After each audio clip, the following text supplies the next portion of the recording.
Marching in solidarity, hundreds take to the streets to protest anti-Asian attacks. New Yorkers who rallied uptown say enough is enough, no more Asian hate.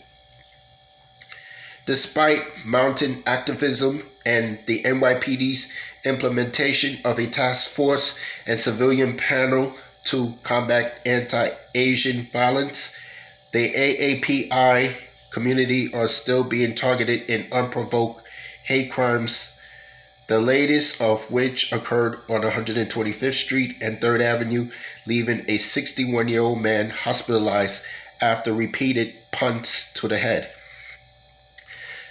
These continued and seemingly random attacks have enraged the city.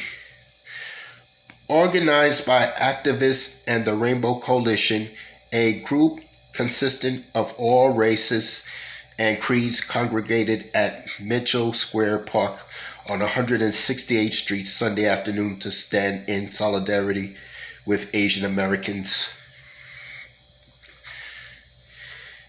The event began with the creation of a shrine at the roots of a tree where incense was spread and prayers were said. And then, as more people poured into the park, clinging to protest signs, speaking addressed the ongoing fight to prevent turmoil between cultures.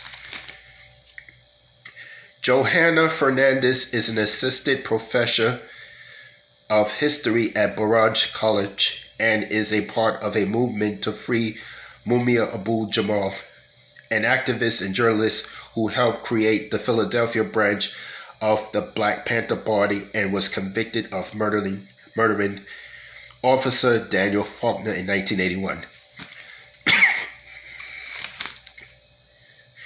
On Saturday, protesters celebrated his 67th birthday at City Hall and continued to declare his innocence in the incident and demanded that he be freed from prison. We are here in the heart of the Dominican community. We are marching to East Harlem, and we are here to say an injury is an injury to all.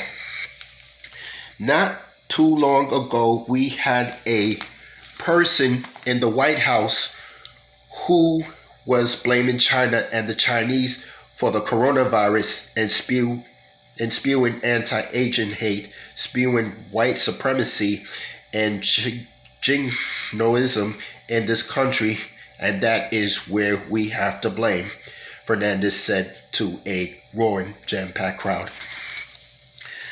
Those preparing to march were also excited to hear from Mumia Abu-Jamal, who spoke to the large gathering via a cell phone from a hospital bed in a Pennsylvania correctional facility where he is recovering from heart surgery and COVID-19.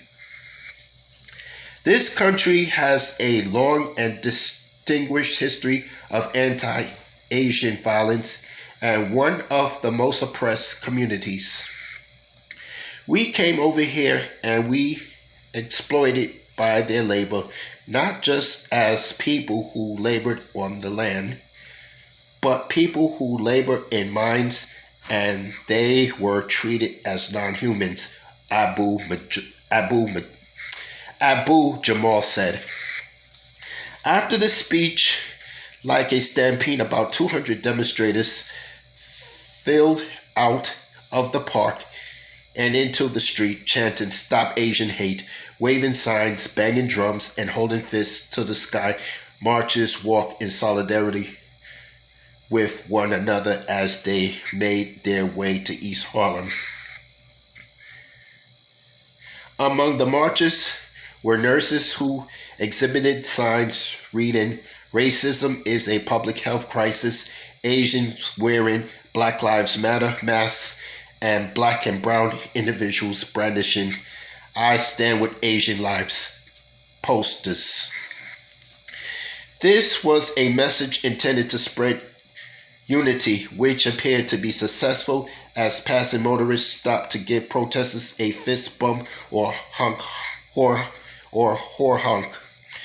Local store owners also emerged from their place of business to record the commotion. The march culminated in the People's Church in East Harlem, near the site where the last attack was committed.